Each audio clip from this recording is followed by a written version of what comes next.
Welcome to Episode 6 of Speaking History's The Historic Evil Women series.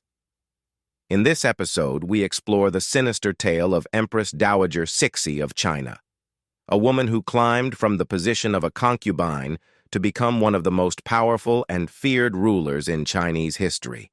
Her reign was a whirlwind of manipulation, betrayal, and destruction, leaving a dark mark on her nation.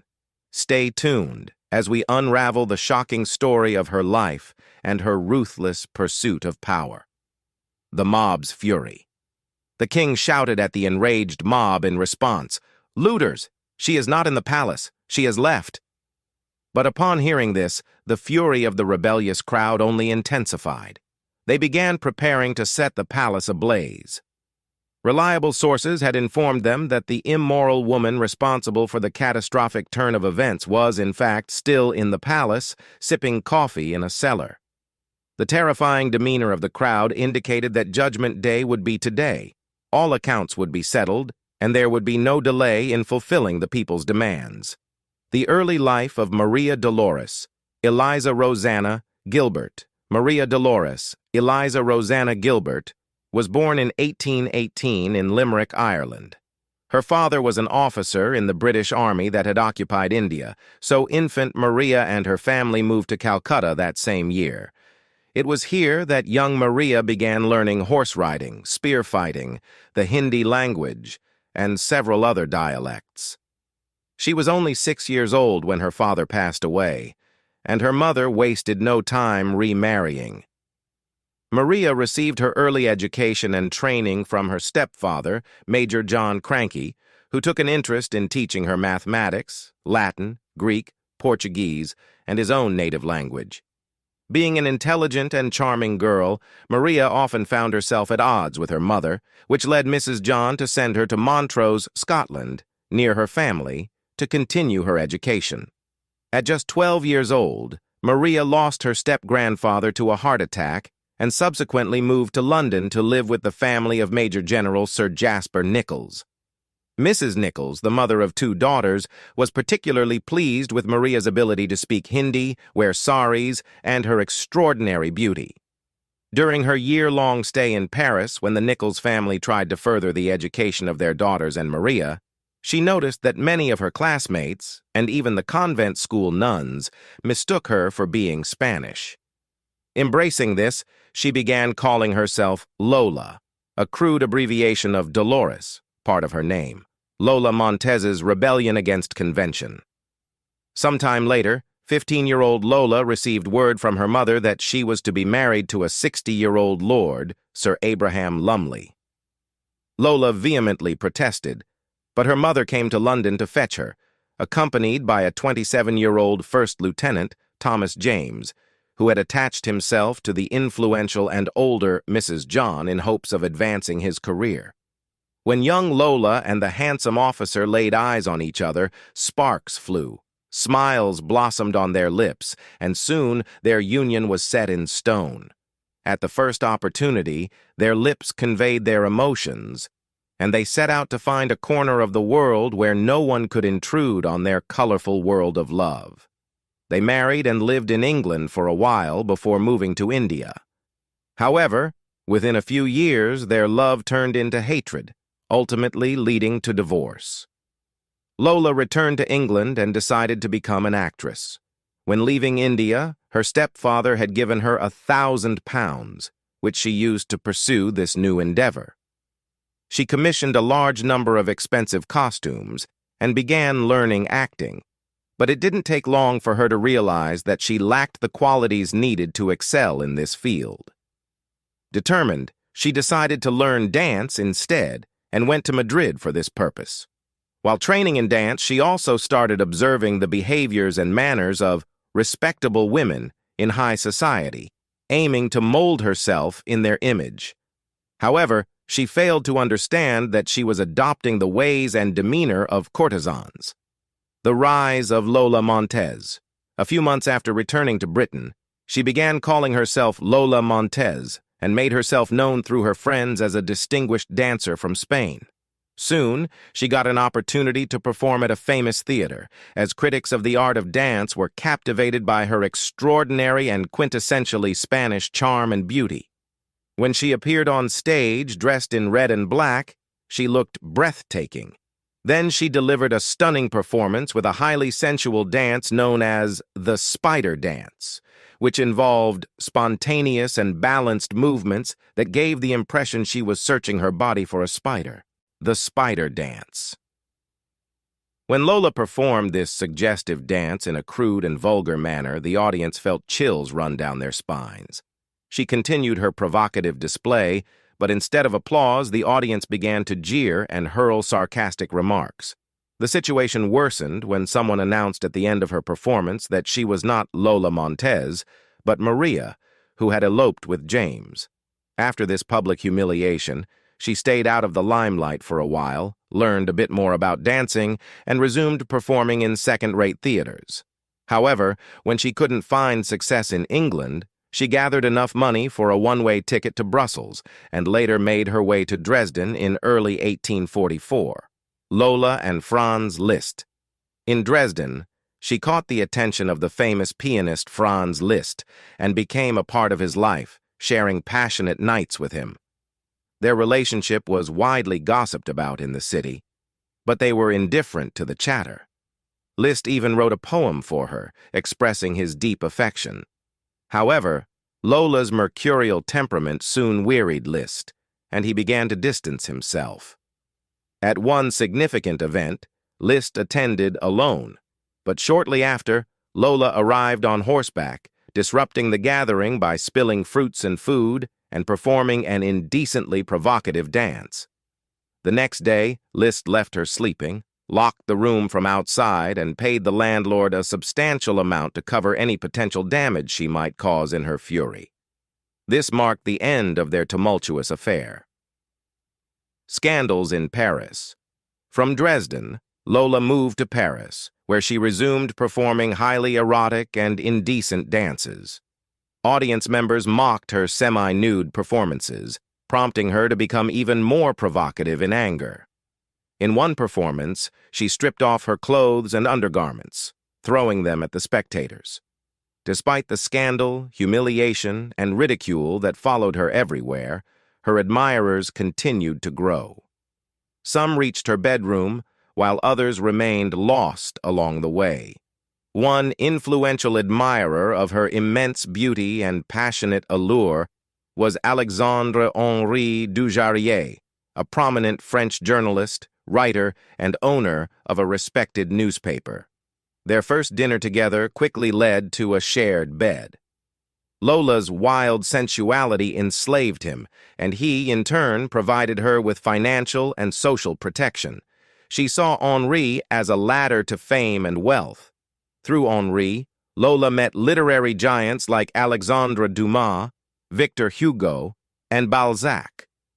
Henri wanted to intellectually transform Lola by introducing her to literary and cultural circles, hoping it might calm her restless nature. However, his efforts failed as Lola continued to captivate multiple men simultaneously. During one event, a heated argument between Henri and Jean de Beauvalon, another French journalist and owner of the renowned newspaper Le Globe, escalated into a serious fight. Beauvalon challenged Henri to a duel which ended in Henri's death. A bullet from Beauvalon's gun sent Henri to the afterlife. When the matter went to court, Lola remarked, "I could have handled the pistol far better than poor Henri. He shouldn't have stepped into the duel. I wasn't going anywhere with Jean." This heartless woman claimed rights over the deceased man's property and extracted $75,000 from his mother, who willingly paid to rid herself of this wretched individual. With her pockets full, she headed to Germany, marking the beginning of the most profitable phase of her life. Meeting Ludwig of Bavaria. In Germany, in 1846, the 28-year-old Lola encountered Ludwig the ruler of Bavaria.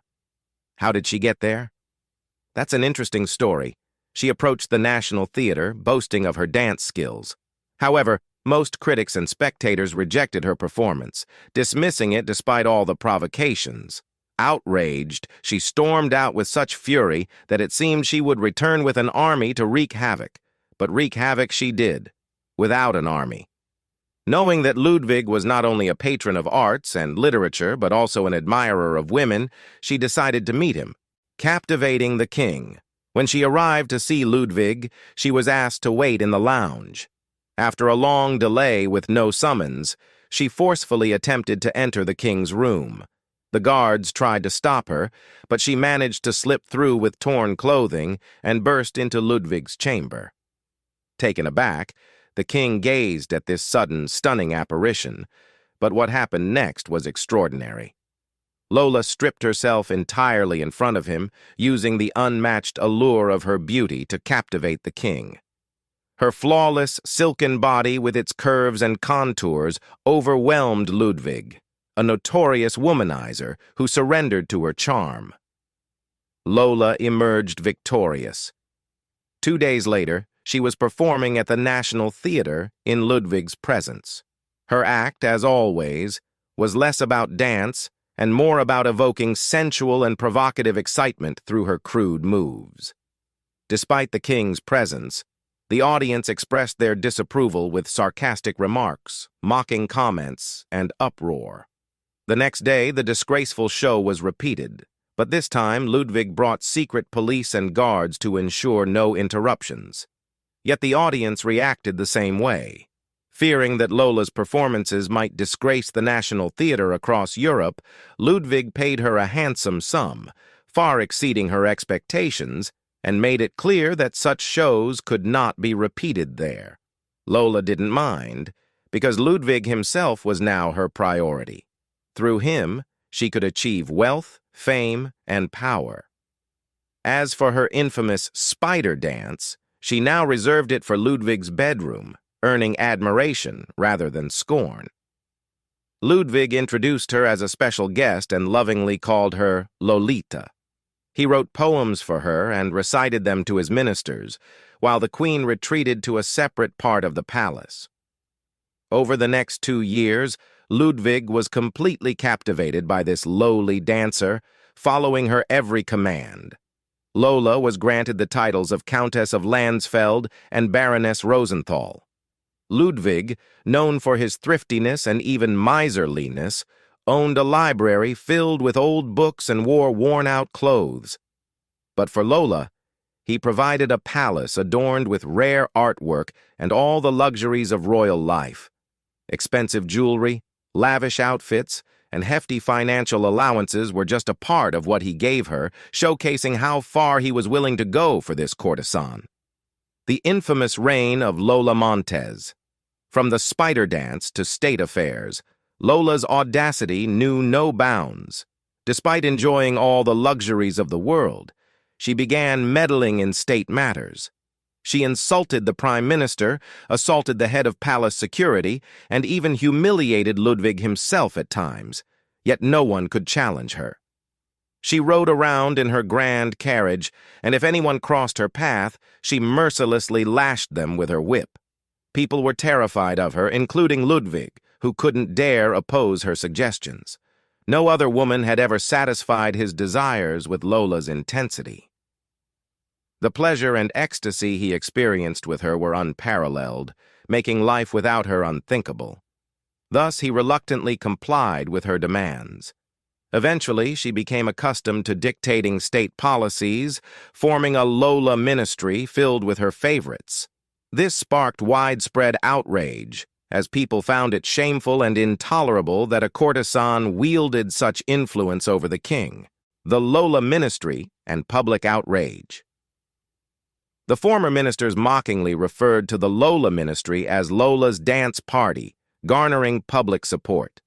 Meanwhile, Lola grew tired of opposition and announced actions against those who defied her orders, promptly carrying out her threats.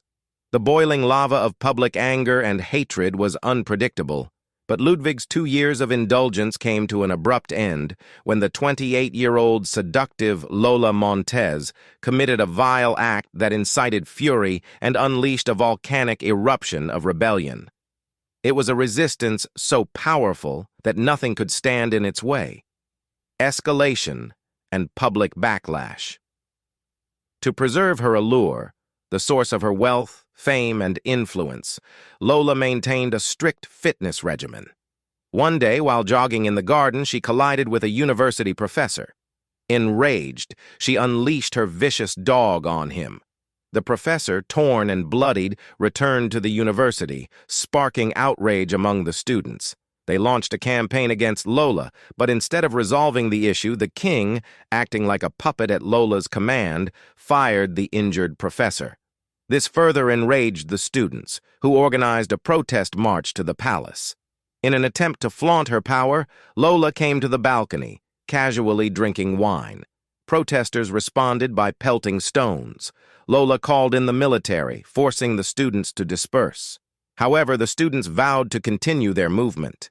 The final downfall and escape. Lola's manipulations even led a group of students astray, who founded an organization called Almania in her support, mockingly referred to as Lola's harem by the public. When students protested again, they were threatened with the university's closure. Many believed this to be an empty threat, but Lola's mastery of manipulation convinced Ludwig to announce the university's closure on February 8, 1848.